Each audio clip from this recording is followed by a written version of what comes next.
Hello everyone. So today we are going to start with the part 2 of this video series. जिसमें हमने first part के अंदर हमने पढ़ा था कि why do we study economics.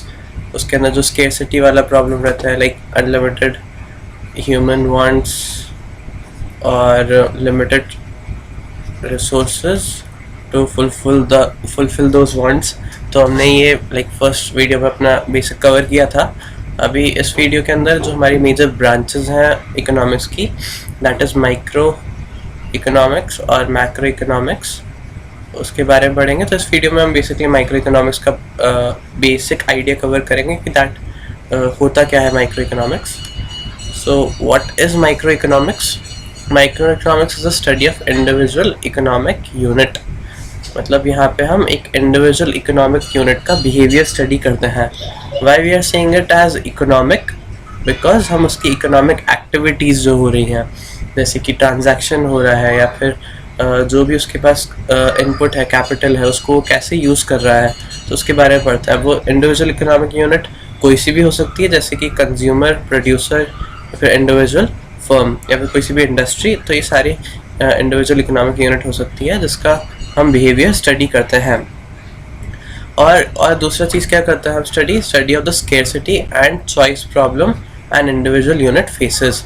तो उसको या फिर तो कौन सी, एक तो स्केर्सिटी की प्रॉब्लम आती है कि जो भी उसके पास रिसोर्स है दैट इज स्केर्स, और दूसरी प्रॉब्लम है चॉइस प्रॉब्लम की वो जो स्केर्स रिसोर्स है उसको वो कैसे एलोकेट करे, किधर वो कौन सी चॉइसेस ले. अपनी कोई सी भी इंडस्ट्री है या फिर कंज्यूमर है तो उसके पास जो स्केर्स रिसोर्स है, उसके जो मनी है थ्रू हिज इनकम, उसको वो कौन सी चॉइसेस में एलोकेट करे. तो ये अपना माइक्रो इकोनॉमिक्स का बेसिक इंट्रो पार्ट है. फिर उस सेंट्रल प्रॉब्लम जिससे माइक्रो इकोनॉमिक्स मेनली डील करता है that is problem of price determination and problem of allocation of resources. तो कोई सा भी एक प्रोड्यूसर है, उसके पास कौन सी प्रॉब्लम रहेगी? प्रॉब्लम ऑफ प्राइस डिटर्मिनेशन, कि उसने जो भी प्रोडक्ट एक बनाया है अब उसकी वो प्राइस कैसे सेट करे, वो कौन सी चीज़ों को मतलब एस्पेक्ट में ले उसके थ्रू वो प्राइस सेट करे अपनी जो भी उसने प्रोडक्ट बनाया है. तो first is problem of price determination and second is problem of allocation of resources. कि हर एक इकोनॉमिक यूनिट के पास स्केर्स रिसोर्सेज हैं, तो उसको वो देखना पड़ेगा कि उसको जो रिसोर्सेज हैं उसको बेस्ट वे में, बेस्ट एफिशिएंट वे में कैसे एलोकेट करना है कि उसका मिनिमम लॉस हो या फिर लॉस हो ही नहीं और मैक्सिमम प्रॉफिट हो और प्रोडक्शन हो सके. तो इसलिए माइक्रो इकोनॉमिक्स को, क्योंकि ये दो सेंट्रल प्रॉब्लम से डील करता है, तो इसको प्राइस थ्योरी भी कहा जाता है माइक्रो इकोनॉमिक्स को. और मेन टूल्स जो एनालिसिस के अंदर इसमें यूज़ करते हैं वो है डिमांड और सप्लाई. ठीक है, डिमांड और सप्लाई के बारे में अपन बाद में पूरा इकोनॉमिक्स के अंदर ही डिमांड एंड सप्लाई तो मेन टूल है ही एनालिसिस के, तो उसके आगे अपन पढ़ेंगे. Okay, so components of micro economics. तो basically there are 3 components. The first one is price theory, second is welfare theory and third is theory of international trade. तो अपना जो प्राइस थ्योरी है उसके अंदर ये भी 2 पार्ट में डिवाइडेड है. एक तो है product pricing and the second one is factor pricing. अब प्रोडक्ट प्राइसिंग भी 2 पार्ट में डिवाइडेड है अपना. एक है डिमांड एनालिसिस और सेकंड जो है उसका है cost and production analysis. I think it's production and cost analysis, या production and cost analysis, production and cost analysis. Okay, तो व्हाट इज मतलब अपन को जैसे प्रोडक्ट की प्राइस सेट करनी है तो ये 2 चीज़ों पे डिपेंड करता है. एक तो डिमांड. फॉर एग्जांपल ये अपन के पास ये पेन है, तो अगर इसका डिमांड बहुत ज़्यादा है मार्केट में तो उसकी प्राइस भी ज़्यादा होगी. नॉर्मल सी बात है, क्वांटिटी कम है, डिमांड बहुत ज़्यादा है तो उसकी प्राइस ज़्यादा होगी. बट फॉर एग्जांपल इसकी डिमांड इतनी नहीं है बट इसका जो कॉस्ट है प्रोडक्शन का वो थोड़ा हाई है, तो अपन को उसके अकॉर्डिंग उसकी प्राइस सेट करनी पड़ेगी कि मेरी प्राइस तो उसकी मतलब जो कॉस्ट है वो तो कवर हो ही जाए, ऊपर से I could make some profit also. तो these are the two like मतलब जिसमें डिवाइडेड है प्रोडक्ट प्राइसिंग कि इनके थ्रू प्रोडक्ट प्राइस सेट करता है। और फैक्टर प्राइसिंग जो है it is also known as theory of distribution. अपन के पास फैक्टर्स नॉर्मली लाइक फैक्टर का मतलब क्या है, जो इनपुट आप यूज कर रहे हो प्रोडक्शन के अंदर। मेन 4 फैक्टर्स कंसिडर करता है इकोनॉमिक्स के अंदर, लैंड, लेबर, कैपिटल और एंटरप्रेन्योरशिप। तो फैक्टर प्राइसिंग में क्या होता है कि आपको लाइक कितना वेजेस देना है, जितना भी आपका लेबर है उसको कितने वेजेस देना है, आपका अगर आपने लैंड हायर किया है मतलब रेंट पे लिया है तो उसका कितना रेंट देना है, या फिर जो कैपिटल है उसमें आपका इंटरेस्ट और प्रॉफिट वाला आ जाता है। तो ये सारा फैक्टर प्राइसिंग के अंदर आता है। Now comes the welfare theory. तो वेलफेयर थ्योरी के अंदर एक तो आपका आता है इकोनॉमिक एफिशिएंसी, और दूसरी चीज़ जो आती है दैट इज सोशल एफिशिएंसी। मतलब आप जितनी भी इकोनॉमिक एक्टिविटीज़ कर रहे हो इन द मार्केट, मतलब जो भी आपकी हो रही है किसी भी इकोनॉमी के अंदर, तो वो एफिशिएंट होनी चाहिए कि मतलब आपका बेस्ट एलोकेशन हो सके रिसोर्सेज का, बेस्ट जगह पे हो सके, और उसका सोशल बेनिफिट भी होना चाहिए उस चीज़ का। तो this is always study in the welfare theory. In theory of international trade की जो भी प्रॉब्लम्स आती हैं इंटरनेशनल ट्रेड के अंदर, और से रेट, एक्सचेंज रेट आपका सेट करना, और रेट ऑफ एक्सचेंज जो रहता है, और बैलेंस ऑफ पेमेंट, तो ये 2-3 चीज़ें रहता है इसके अंदर थ्योरी ऑफ इंटरनेशनल में। तो mainly components of micro economics में एक तो आपका आ जाता है प्राइस थ्योरी, वेलफेयर थ्योरी और थ्योरी ऑफ इंटरनेशनल ट्रेड। उसके बाद लास्ट स्लाइड पे मूव करते हैं कि इंपॉर्टेंस ऑफ माइक्रो इकोनॉमिक्स। तो why micro economics is important. तो first it gives a better understanding of a decision of producer जो भी डिसीजन ले रहा है in allocating the resources he is having, या फिर जो भी वो प्रोडक्ट बनाने के अंदर लाइक जो भी डिसीजंस ले रहा है, तो उसके through the understanding of micro economics हम उसके डिसीजंस को बेटर अंडरस्टैंड कर सकते हैं। और अगर हम उसके डिसीजंस को अंडरस्टैंड कर सकते हैं बेटर वे में, हम फॉर श्योर उसके डिसीजंस भी इम्प्रूव कर सकते हैं। सेकेंड है efficient allocation of scarce resources. तो जो भी स्केर्स रिसोर्सेज हैं उससे थ्रू माइक्रो इकोनॉमिक्स हम उसका एफिशिएंट एलोकेशन कर सकते हैं, जिससे कि आपका जो रिसोर्स है ऐसा नहीं मतलब आपका है एक अमाउंट ऑफ रिसोर्स और वो वेस्ट जा रहा है, उसका प्रॉपर यूज़ हो सके और उससे प्रॉपर प्रोडक्ट फॉर्म हो सके। Conditions of efficiency in consumption and production. तो लाइक माइक्रो इकोनॉमिक्स से आपको जो जो कंडीशंस रिक्वायर्ड है कंजम्पशन के एफिशिएंसी के अंदर और प्रोडक्शन की एफिशिएंसी के अंदर, उनके बारे में भी पता चलता है। और the last but not the least, formulation of economic policies.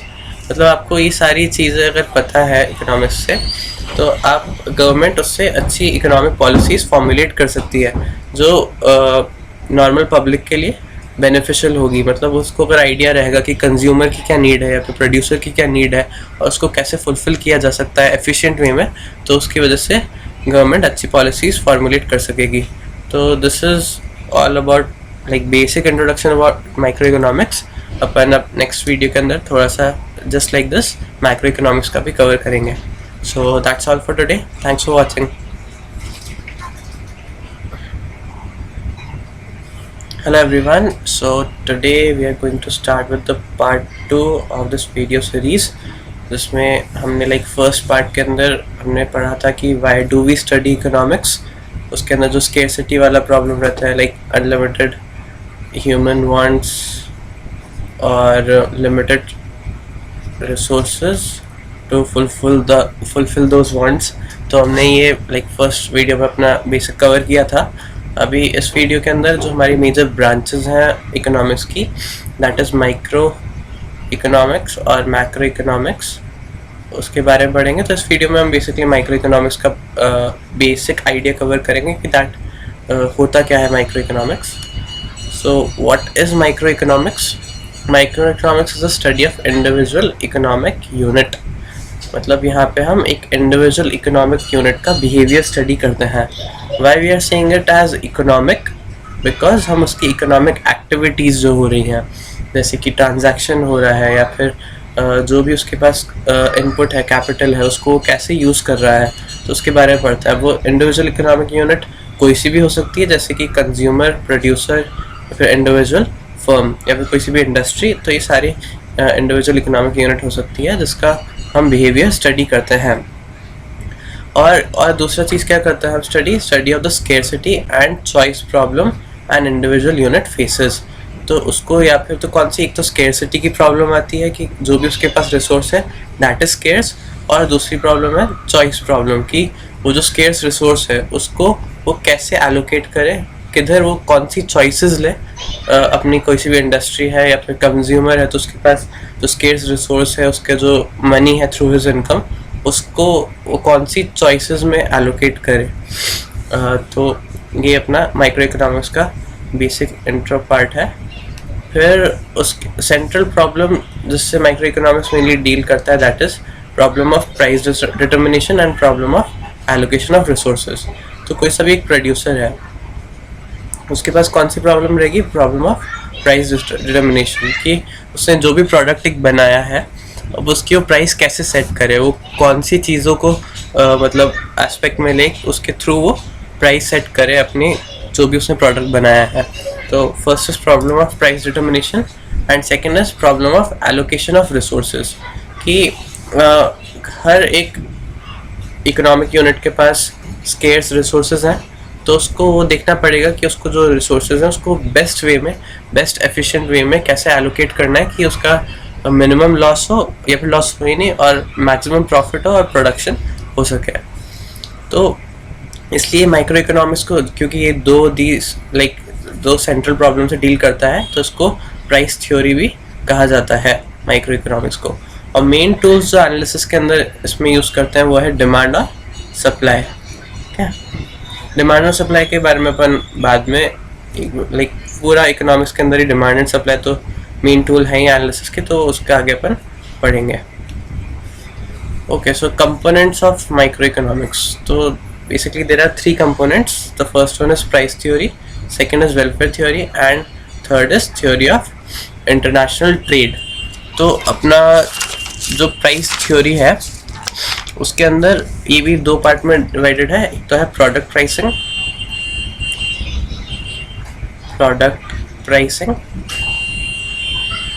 and the second one is factor pricing.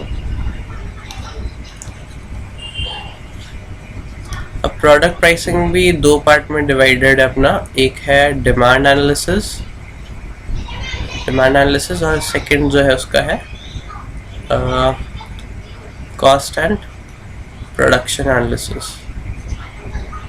I think it's production and cost analysis, या production and cost analysis, production and cost analysis.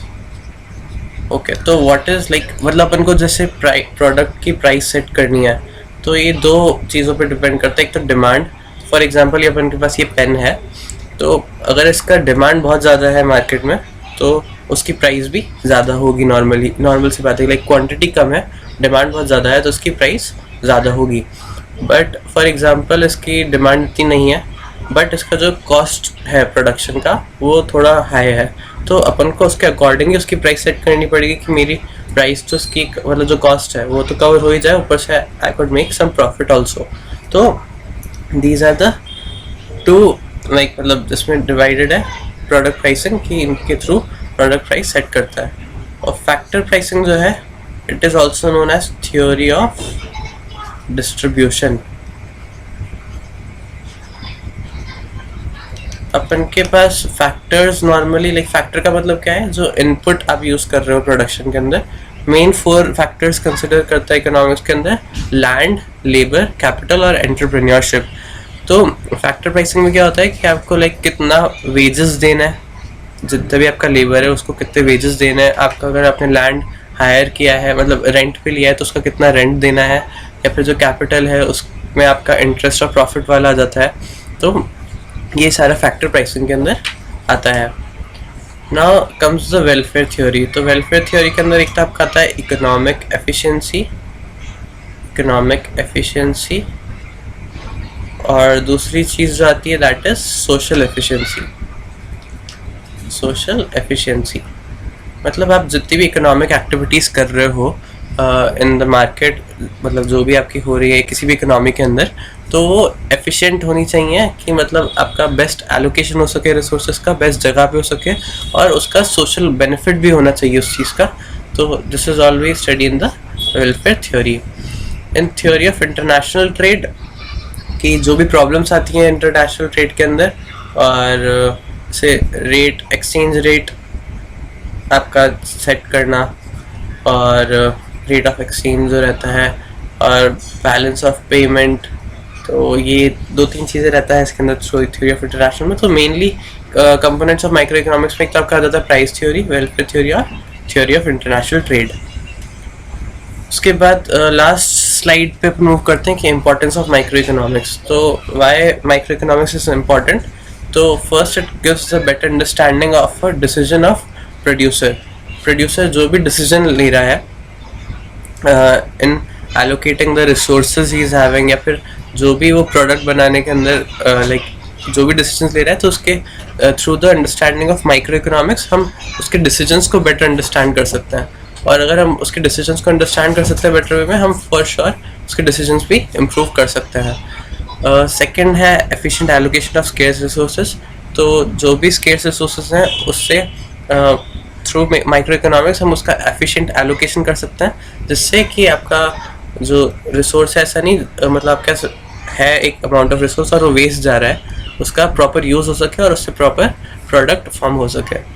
Conditions of efficiency in consumption and production.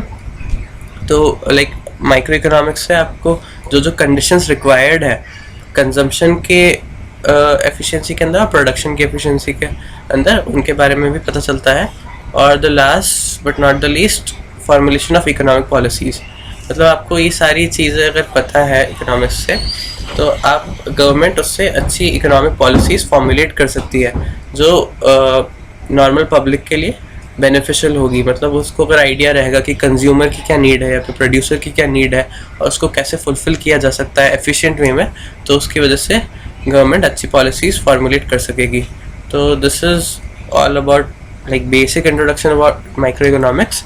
अपन अब next video के अंदर थोड़ा सा just like this macro economics का भी cover करेंगे।